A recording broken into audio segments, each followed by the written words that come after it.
نو زه دا درته یم چې د خپلو بچانو حفاظت وکړئ. هغه وخت یې وکړئ چې اوبه در سره نه وي تېرې سوي. نن خو موږ د واټسپ ملایان یو، الله تعالی دې موږ معاف کړي. نن د دنیا سره د انسانانو رابطې زه پر دې ممبر باندې ناست یم، زما د درواغو ضرورت نشته چې د کومو پلرونو حال تاسو ته راسي چې کومو پلرونو بچان په یونیورسټیو، په اسکولو، په کالجو کې په بچانو خوشحاله دي. زما په الله په قسم چې په هغې په زندګي کې لږ د دین فکر یې هغې دا سر داسې نیولی د ډېرې ژړا څخه تا ته خپل زړه حال نه شي ښکاره کولی. هغې مور د ډېرې ژړا څخه د خپل بچي کیفیت تا ته نشي بیانولی. هغه وایي مولوي صاحب موږ مسلمانانو، پلرونه مې مسلمانانو، زندګي مې په اسلام کې سوه، لیکن بچان مې مکمل یا انګریزان دي، بچان مې مکمل یا مغربیان دي، بچان مې مکمل یا لندنیان. او هغه ژړا د هغې مکمله بې حاصله او بې فایدې، ځکه بغیر د دې څه چې هغې اوبه در سر تېرې کړي دي د هغې په لاس کې اوس هېڅ نشته. د هغې اخرنۍ تمنا دی مولوي صاحب دعا وکړه چې الله تعالی ما ته مرګ راکړي، زه د خپل کور دغه حالت نور نسم برداشتولی، نه زه د خپل کور دغه حالت نور په سترګو باندې لیدلی سم. یو زنانه ما ته وایي، هغه بوډۍ زنانه ده، هغې ما ته وایي مولوي صاحب زما لوڼې وې، زما بچان و هغه حافظان دي، د قرآن حافظانو په دې ملکو کې. زما خاوند په یورپ کې ولو، بس موږ یې راطلب کړو چې زه کله دې خاوند له رالمه.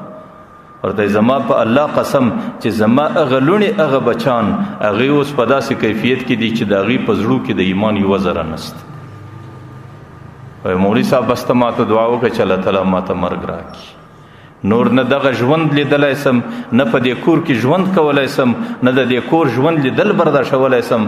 بس نوره زندګي نه غواړم او نور نه د زندګۍ تمنا کوم. بس زما سره به دې لوی احسان دی چې ته ما ته دعا وکړه چې الله تعالی ما ته مرګ راکړي. بس نو ما درته ویل د بچانو حفاظت هلته وکړئ چې در څو پورې اوبه در سره نه وي تېرې سوي. چې اوبه در سره تېرې سي بیا د سړي په وس کې هېڅ نه وي، بیا د سړي زندګۍ د تباهۍ او د پښیمانۍ او د دې څه بغیر بل څه پاته وي.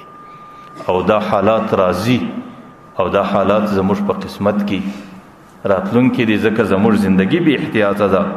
پیغمبر علیه صلات وسلام حدیث دی، زما پر امت باندې داسې زنانه راځي، داسې زمانه راتلونکې ده چې هغې به د لارو پر سرو باندې زناوې سره کوي. او په ټولو امت کې به بهترین سړی هغه وي چې هغې به صرف دې زنا کوونکو ته دا ووایي چې د لارې څه یو څه اړخ ته سئ. بس دغه به په ټولو امت کې هغه ښه انسان. نو زه دا درته وایم چې پیغمبر علیه صلات وسلام خو 1400 کاله مخکې دا خبره کړې ده چې هلته د دې خبرو تصور نه و. لیکن تاسو ورسئ اوس یورپ و مغرب له ورسئ، زما په الله قسم دغه مناظر تاسو په سترګو باندې ووینئ.